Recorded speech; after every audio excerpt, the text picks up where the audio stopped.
Des paysages de rêve à des prix soi-disant imbattables. Les comparateurs de vols et agences de voyage en ligne ne manquent pas d'offres alléchantes pour s'évader. Mais Internet réserve aussi parfois de mauvaises surprises. Ce styliste en a fait l'expérience l'été dernier. Il achète en ligne un vol pour le Sénégal. Arrivé sur place, il se retrouve sans billet de retour. Le comparateur de prix m'avait édité 2 fois le même itinéraire, 2 fois un aller. Après plusieurs appels, on m'a donc conseillé de reprendre un billet à mes frais. Un billet qui lui coûte plus de 1 000 €. De retour en France, il demande à être remboursé, mais reçoit toujours la même réponse.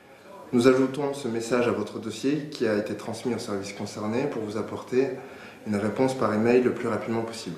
Après 4 mois de relance, il menace de porter plainte et finit par être remboursé. S'il n'y a aucun moyen d'empêcher ces erreurs informatiques, surveiller sa facture est possible. Car sur les sites de réservation, le prix payé est rarement celui affiché. Prenons un aller-retour Paris-Nice. Sur ce site, il est vendu à 240 €. Sauf que quelques clics plus tard, l'agence en ligne nous recommande de prendre une assurance pour une vingtaine d'euros supplémentaires. Et ce n'est pas tout. À moins d'avoir une carte bancaire spécifique, je dois payer des frais de paiement en plus. Ma commande s'élève finalement à 289 €. C'est 50 € de plus que le prix de départ.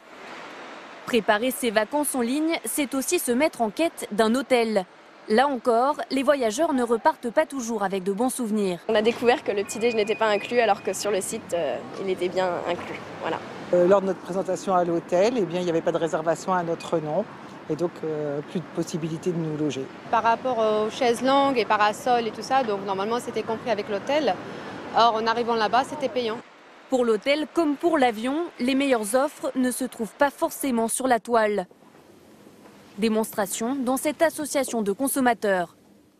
Si on prend par exemple cet hôtel, on voit qu'en fait la chambre vous est proposée à 109 € et quand on va sur le site de l'hôtelier lui-même, on voit que la chambre en fait est à 103 €.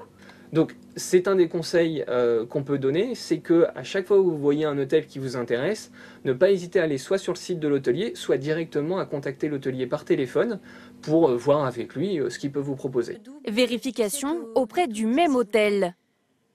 Il est à 103,55 €. Et on peut peut-être avoir le petit déjeuner offert? Oui, je peux vous offrir le petit déjeuner. Près de 20 € économisés grâce à un simple coup de fil. Vérifier, comparer restent les meilleurs moyens de s'évader au meilleur prix.